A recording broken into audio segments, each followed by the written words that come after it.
Welcome to Summary of the Week, your quick guide to the top headlines. Today is Saturday, September 6th. Here's a recap of some of the major events this week.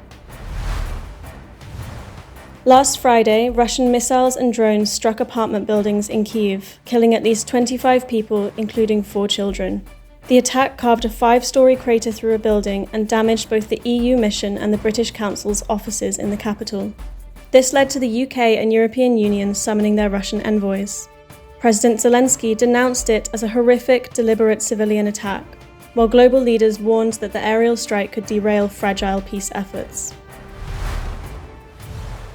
Also last Friday, Hungary banned Ukrainian drone commander Robert Parubiy from entering Hungary and the wider Schengen area, following the latest Ukrainian drone strike on the Druzhba oil pipeline, which delivers Russian oil to Hungary and Slovakia. This was the third such strike on the 2,500-mile Soviet-era pipeline in recent weeks. The pipeline attacks have sparked a diplomatic spat between Ukraine and Hungary, which has expanded its reliance on Russian oil since the full-scale invasion began. Parubiy, himself of Hungarian descent, retaliated by saying that the country is elbow-deep in Ukrainian blood. On Saturday, Maidan leader and former Ukrainian parliament speaker Andriy Parubiy was killed by an assassin in Lviv. Police officials said that Parubiy was shot at 8 times with a short-barreled firearm by a man disguised as a delivery courier. Authorities launched a murder investigation before arresting a suspect on Monday, who revealed that he viewed the killing as a personal act of revenge against the Ukrainian authorities. The Security Service of Ukraine, however, pointed to a possible Russian connection. In a precise cross-Black Sea strike on Saturday, Ukraine unleashed a salvo of new Flamingo cruise missiles on a Russian Federal Security Service base near Armyansk in occupied Crimea, destroying 6 military-grade hovercraft used by FSB operators for sea patrols and obliterating an administrative building. It was paralleled by a Ukrainian drone raid on an airfield near the Crimean regional capital, which reportedly hit 2 more military helicopters. On Sunday, the US envoy to NATO said that the Trump administration is giving Ukraine, quote, deeper strike capabilities that could help them offensively, end quote. It signaled a possible departure from previous White House policy, which had stipulated limits on the use of US-supplied weapons within Russian territory. The remarks also came after Washington approved the sale of 3,350 ERAM missiles for $850 million to Ukraine, a deal funded by Denmark, the Netherlands, and Norway.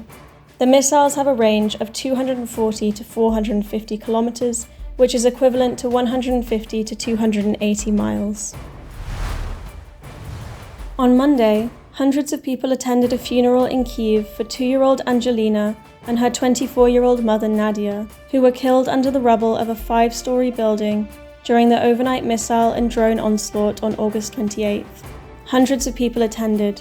An impromptu memorial was set up where mourners placed flowers and toys.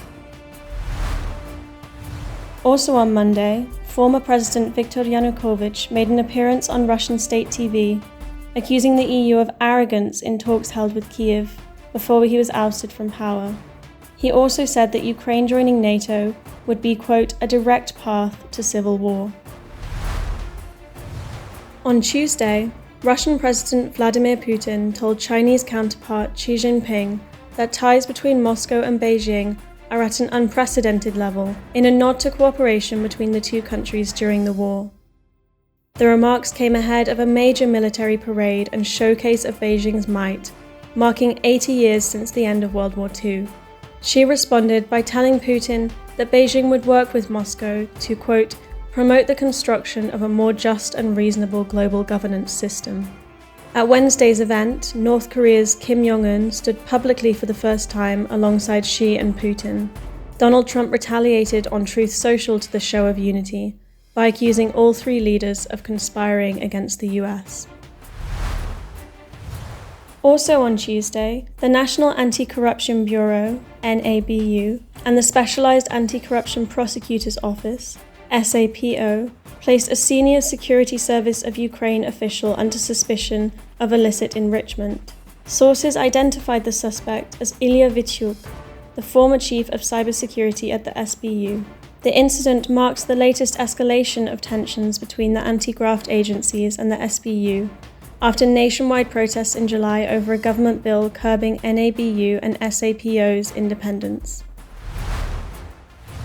On Wednesday, Russian Foreign Minister Sergei Lavrov said that any peace settlement will only be possible if Russia's annexations of Ukrainian territory are internationally recognized. Russia is demanding 5 Ukrainian regions: Donetsk, Luhansk, Kherson, Zaporizhia, and the Crimean Peninsula. However, Ukraine has repeatedly rejected the claims, refusing to compromise on the aggressor's terms.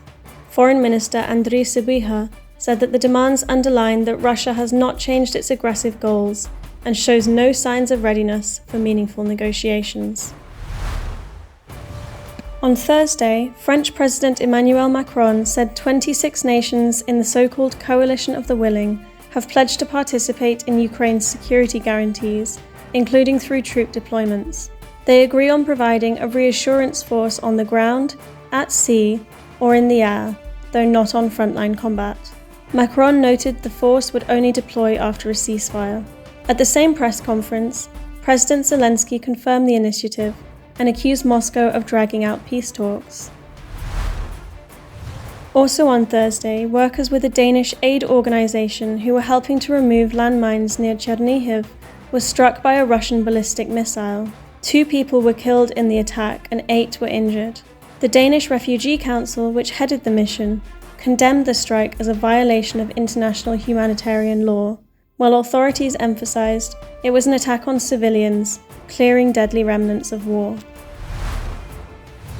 On Friday, Russia rejected the notion of a Western-backed reassurance force as a security backstop to deter Russian aggression after a potential peace settlement. Kremlin spokesman Dmitry Peskov stated that foreign, especially European and American troops, quote, definitely cannot provide such assurances to Kyiv. Thanks for watching this week's Summary of the Week. Don't forget to like and subscribe, and we'll see you back here next Saturday.